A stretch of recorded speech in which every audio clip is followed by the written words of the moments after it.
Breaking news, everybody. Gary Tanguay, Bob Ryan, Jeff Goodman, the Ryan Goodman Tanguay Along for the Ride podcast special edition, the special trade edition, if you will. All right, guys, let's get to it here. As we talk about some of the moves, some of the trades here in the NBA, I didn't think Durant was going to get moved. I have to admit. Durant goes to Phoenix along with TJ Warren. I don't want to get caught up in the minutia, but Brooklyn gets picks, Cam Johnson, Mikal Bridges, and Jay Crowder, who at one time was untradeable by Celtic fans. KD. The rumor was he wanted to go to Phoenix. What about this, Jeff? Well, I mean, again, he wants to go somewhere he can win another title, and this is a place he can win a title. He gets out from under Kyrie, which I don't know publicly if he'll ever admit, that he made a bad decision leaving Golden State and teaming with Kyrie, but we know it was a poor decision. Now, listen, he gets Devin Booker, a young star who's better than Kyrie in many ways, right? He's younger. He can guard a little bit, and you've got DeAndre Ayton, a legitimate five-man who's, again, in his prime. And you have Chris Paul, who's 37 and doesn't have to do too much now. You know what? Chris Paul just has to stay healthy. This makes the Phoenix Suns the favorites in the West if they're healthy. They are the clear-cut favorites over Denver, over Golden State, over whoever else you want to say. To me, as long as Kevin Durant and Chris Paul are healthy and Booker's coming back from injury, everything's predicated on health. They're the best team in the West. I would say they are the best team in the West. I'm not going to go head and shoulders yet till we see the product, but I think I would pick, if you had to give me a pick right now, because I still say it wouldn't be at all surprised if the Golden State Warriors come out of the pack and they're the 69 Celtics. I'm telling you right now. Okay, just remember that. Look them up, young folks. See what I'm talking about. Okay, now it's tremendous. I mean, it's tremendous. That they get 4/5 of. I don't know who the fifth starter is going to be necessarily in this group, but if it's Warren, I don't know. That's fine. Torrey Craig, whoever. Yeah, but they got four. You can put you out there, Bob, and they'd be okay. All right, and KD he's playing at a high level. Booker is he's in his prime, I'd say already, and he's capable of dropping. What did I say? 60 on you? Yeah, he won't have to do 60 now. He's got a little more help. Oh no, they're good. They're very good, and we know they got a good coach, quality coach, and that's good. No, it's a tremendous deal for them. I think no question about it, and I think he's going to go out there with a tremendous enthusiasm. Did they give up too much, Bob? They gave up Bridges, Cam Johnson, 4 first-round picks, 2023, 5, 7, 9, and can swap in 2028. I say, you know what? No. You go for it now. And Absolutely. they got a shot. West, when you look at the West, you're saying there's a chance, there's an opportunity, absolutely an opportunity for them, for Denver, for Memphis, and they got to take advantage. And I once again, Golden State. We'll get to the Lakers in a minute. So, yes, I think, and with regard to the picks, depending on who your GM is and what your disposition is, picks get flown around, traded. You go find one. Oh my God! In 5 years, when they tank, they'll get a lot more. They'll get picks back. Right. I'm not worried about it. They're not. Guys, we talked about Phoenix and the fact that the window had closed, right? Yeah. Window's back open. Window is guys, let's remember one thing about Phoenix. This is year 50. No. More 53 or 5 that I think maybe this year. I think they went 68. They haven't won. Right. They haven't won. Come on. It's over half a century. They have not won. Hey, how about the new owner, Matt Ispia? Right out of the gates. Opening statement. This is, absolutely. This is like flying right out of the gate. Oh, no kidding. First thing I thought of is Matt Ispia. He didn't mess around. I got to get Matt Ispia to come on our pod, the former Michigan State walk-on. I know. That's great. Well, it's great for business because from a league perspective, now Durant is definitely in the picture. We weren't so sure how he was going to do alone in Brooklyn, right? But as you both have just mentioned, he's got himself a team around him. Yeah. So he's back in the game. So now we have some balance in the playoffs. Prior to this move, we were thinking it's all coming out of the East. Look, with Kevin Durant on a team, with the players that you mentioned, Booker and company, Phoenix can win it all. They can win it all. Oh no, they're 100%. And before we were thinking nobody's coming out of the West. I mean, Bob's right about the 69 Golden State Warriors. He's absolutely right. But we'll wait and see when we get there. Now you have two, Bob, I'll get your comments on this. You have two legitimate contenders right now out of the West. The Lakers remains to be seen. Well, I think win it all. Denver. You calling Denver the other one, and you. No, I'm calling Phoenix. Phoenix and Golden. No, I'm saying you said there was Denver. two. And Denver. Denver, Phoenix. I don't know. Can Denver win it all? Denver can't. I don't know if they can win it all, but they got some good players. I mean, you got Durant. Let me put it this way. Phoenix has a guy who's won it all. Golden State has guys who have won it all, right? So those two teams can win it all out of the West. All right, so those are the three. Those three. I mean, Memphis, for a while we thought, but Memphis is not going to be. You think Denver can win it all, Bob? It can happen. I mean, I'm not discounting it at all. Right now, Phoenix to me, even especially if you're allowed to play 4-4, they're the favorite, but they're the favorite. But I got respect for Denver. Okay, so now let's go. How does the chemistry work, Jeff, with Phoenix? I mean, Booker is used to putting up 60, as you've mentioned. I mean, how is this going to jive? Because obviously KD is the alpha male. I'll say this. Devin Booker once came off the bench in college at Kentucky. Okay, yeah. So he can do it. That reminds me, yes, that if Coach Cal had played him more, they would have won another championship. Yes. I want to get into that today. We'll save that for another day. We get around March, we can bring it. We can remind him of that. But anyway, I think it'll be fine because of the nature of KD's game. KD is not he's a damn great basketball player. He's not just a scoring machine. He's a basketball player. He's a hell of a player. Again, listen, he's gotten a bad rap, and some of it he's brought on himself. But you know what he is? He can score as well as anybody in the league when he's healthy. He can pass it. He can guard. Him and Booker will be electric. They'll be fun to watch. And again, you got Ayton cleaning it up and running the court and finishing and blocking shots. And you got Chris Paul just doing what he does best, which is just distributing, picking his spots when to score. Again, the key here, health. Right. Well, I mean, that's going to be the case. Now, so obviously this changes things in the East, Bob, because now Philly, Phil, before, for most of this season, we were like, Philly, I don't know, man. I don't know. But now it's a 3-team race, right? It's Philly, Milwaukee, and Boston. Bookman's out of it. Obviously, Bookman is. We have to discuss the demise of that, the whole saga. Of course, it's the 3 teams in the East. Anything else would be a stupendous upset, whether it's Cleveland or Miami or whoever you would name. It's those 3 teams. It's Boston, it's Milwaukee, and it's Philly. And so that's it. Two of those 3 are going to be waging the Eastern Conference Finals, period. And any one of those 3. Barring some catastrophic injury. Joel Embiid goes down. Okay, fine. Philly's out of it. Giannis goes down.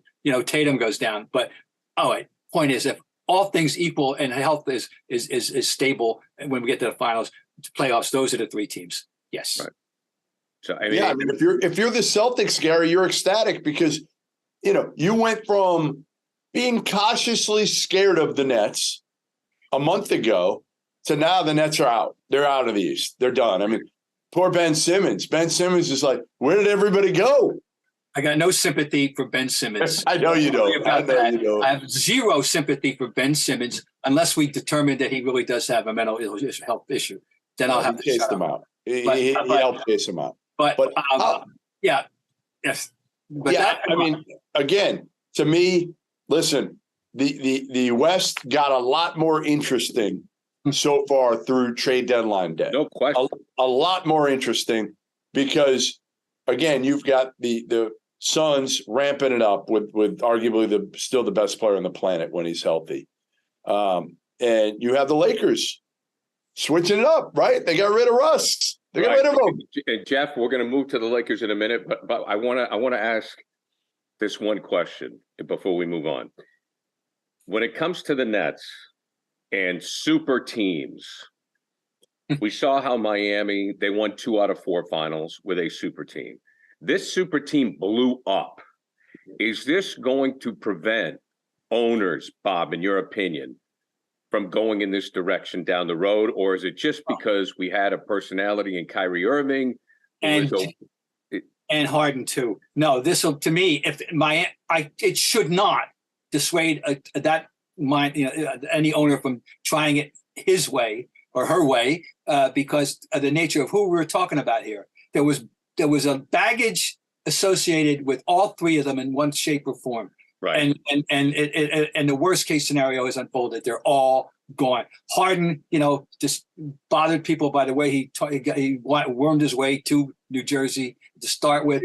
Durant is still trying to shake off the effects of some people of his original move to Golden State. And Kyrie, we've talked about ad nauseum. There's no need to belabor that point. No. It's the nature of those 3 people that caused this. It doesn't mean you can't find a compatible 3, a more stable, if you will, 3 than what as Miami did. So this doesn't change things to me. In your mind, Jeff?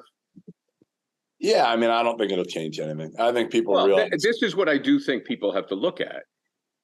There are big personalities in the NBA, and chemistry still matters. So I'm not going to say that a team's not going to try to make a super deal or a super team. However, if there are some red flags, I don't think people are going to be as quick, at least if I'm an owner, I'm not going to be as quick to pull the trigger that if I trade all my draft capital, if I unload a bunch of dough, I know these 3 guys can play together, but what's going on behind the scenes? I mean, we just saw it, though, in Dallas. Like, if you got talent, people are going to roll the dice on you. Mark Cuban just rolled the dice on one of the most controversial players that's ever come through the NBA and Kyrie Irving. So if you're talented enough, look at Harden. Again, Harden's got he gave up on Houston. He literally gave up. And again, the Nets still took a shot on him. Philly took a shot on him now. So I don't believe that. I think if you've got talent, super teams, these guys teaming up, it's going to keep happening. You guys know, I've told you about it.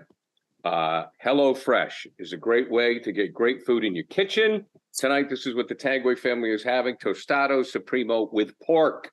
No matter your lifestyle or meal preference, HelloFresh has recipes sure to please everyone at the table. Fit and wholesome, veggie, family friendly. You always get something new for the pickiest eaters, and my kids are picky. You can customize your meals, proteins, change the sides. My wife hates carrots. I always get broccoli instead. If you want to go organic, you can get organic chicken or organic ground beef. So flavor, savings, terrific from HelloFresh. Go to HelloFresh.com/Scribe65 and use the code Scribe65. So for 65% off plus free shipping. HelloFresh is America's #1 meal kit. All right, let's get to the Lakers. They obviously are not giving up.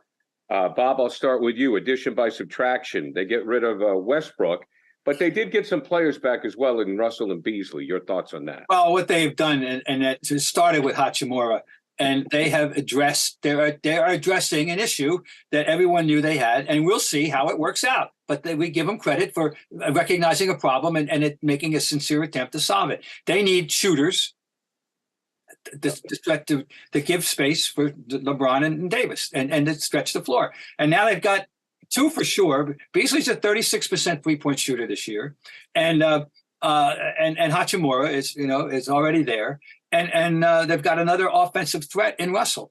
I think they're clearly a better team than they were not only 24 hours ago, but certainly a month ago. And I think the knock on wood for them starts with, will Davis be upright and functional? And in the game, you need them to play in the playoffs now.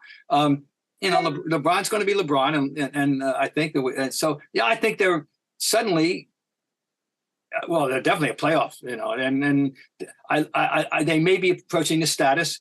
One of my categories is nobody's going to be going goody. We're going to play the Lakers in the playoffs. I think they're out of that category now. If they get in the playoffs. If they get in, but I think they will. Yeah, I do too. I mean, it's a move that Pelinka had to make, right? And you bring DeAngelo Russell back to the Lakers. He's more mature this time. than he was the first time around when there were a lot of expectations, a lot of young kids in that locker room. Now it's a grown man's locker room. And yeah, Beasley can help. At least you've got like two real dudes that come in the locker room now that are real NBA players. I just kind of, you look down that team for the last month or year, and you're just like, a lot of these dudes, they're not really NBA players. It's just a lot of fringe guys. And Russ, you knew it wasn't going to work out. So you had to get rid of Russ. That's purely addition by subtraction to get him out of there because he won't guard anybody. So I like the move. And they added Mo Bamba here as well. Not that he's great, but you know what he gives you? Some length when Anthony Davis is hurt. He gives you a guy who can come in, and even when AD's healthy, Bamba can come in and play 10, 12 minutes and give you some of that same length and shot blocking ability. So I think it's a very positive day for them. Yeah, puts him in the mix. Gives LeBron a fighter's chance to get in the playoffs. And, if everybody's healthy, can they get through the play-in? If they get in the play-in and make it interesting, and who knows who you get now, right? And get Denver, something like that. Who knows? If everybody's healthy, these playoffs are going to be great. Yeah. If Philly's healthy, it makes the East great. If Milwaukee can be healthy, if Durant, you've got, it's going to be great. But then again, health is always a factor. If I got to ask you before we leave the West, giving up on Wiseman, we've talked about Wiseman interminably since we started this podcast. And if he's ready, with the dimension he could add to that to finish off that team and make them really, really scary, and they're giving up on him. It never happened. So the Warriors let go of Wiseman for Sadiq Bey. You're right, Bob. Did they give up too soon? I don't know. I'm asking Jeff your reaction to this. 3 years, he played 60 total games, and they just didn't. Off the record, they didn't love him. They just didn't love him. This is a kid who played 3 games in college. That means we can't tell anybody? No, I'm just saying off the record as far as people giving it to me from that organization. Right. They were just like, you know what? We just don't believe he's the answer that we thought he might be, because ultimately James Wiseman should have solved every issue that Golden State needed. A big, athletic, can run the court, can block shots. He's everything they needed and can play up and down. But he was hurt a lot, and his work ethic and his toughness were always questioned, always. And I think, unfortunately, they just didn't think that was going to change. So they wanted to get a guy in Sadiq Bey who can really, really help them. He's a 3-and-D guy who, again, he's had 30-point games this year, hasn't he? Yeah, Sadiq Bey is a good player. Yeah. So now, with he and Looney, who's an underrated player, they got, they're covered their butt a bit there, better than they were. Just another wing. Bay's more of, to me, he played at Villanova, just knows how to play, good, solid wing, who can shoot at some, he can really guard. Like he's kind of somewhat what they already have a little bit, but like he's seasoned. You can throw him out there. He's going to be able to lock guys down. Clay can't really do that anymore. You have Draymond, obviously, but a lot of their guys, they're second unit guys that we thought were going to be really good haven't turned out to be great. And Jordan Poole even he can score, but he can't really guard. Okay. All right. So moving on, the other one is the Clippers. I certainly don't think I don't know if I would put the Clippers in with the three that we've mentioned after these deals, but Eric Gordon goes back to them. Yeah. John Wall goes to Houston, but he's never going to play again, more than likely, which is just, that whole Wall situation is just a shame. Yeah, it is. There's no loss there because he wasn't playing. Yeah, but I just feel bad for the player because I always like the player. Yeah. Your thoughts on the Clippers right now, Bob? You don't sleep on them, and George and Leonard are out there, which is always a problematic issue. If they're both going to be out together, but if they're out there, Leonard keeps reminding you how good he is. When he is out there, he's not flashy.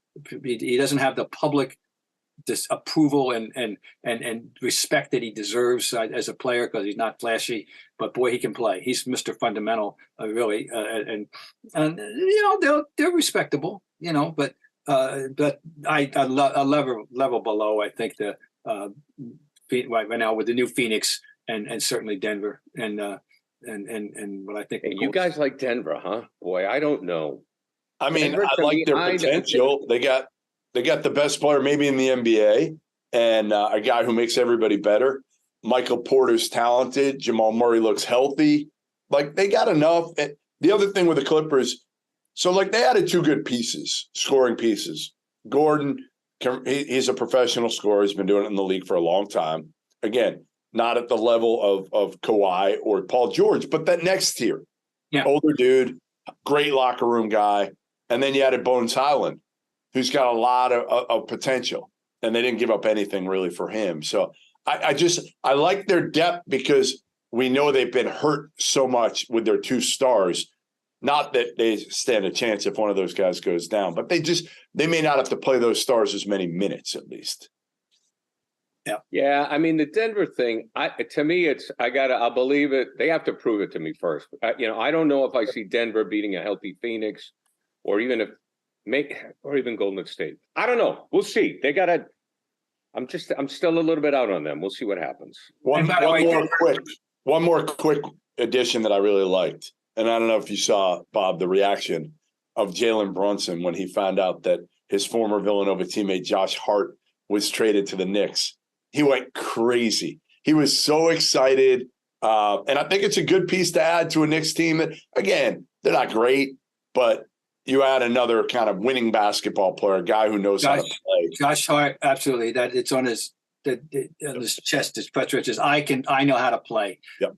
I can see Tibbs loving him, and that doesn't surprise me at all. And speaking of Brunson, I'm so glad the year he's having. Yes.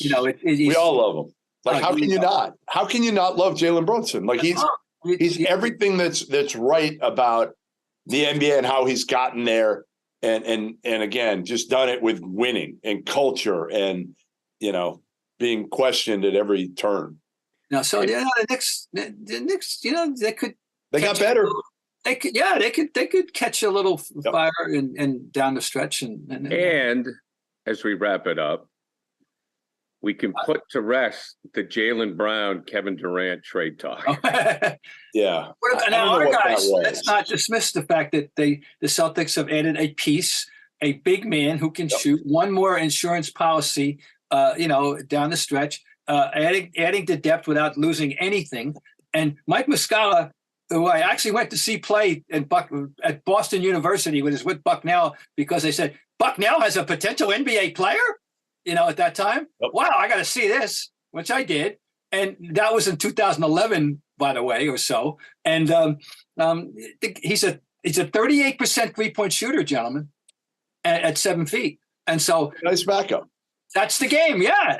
And all right. And by the way, I don't want to get out of here without saluting the Celtics for one of the best wins of the year on Wednesday night, because they start out with missing 3 of their pieces of the puzzle, lose the 4th one in the second quarter, and these, talk about patting the back of the general manager, and Devin White and Malcolm Brogdon, the Brad Stevens additions stepped up hugely.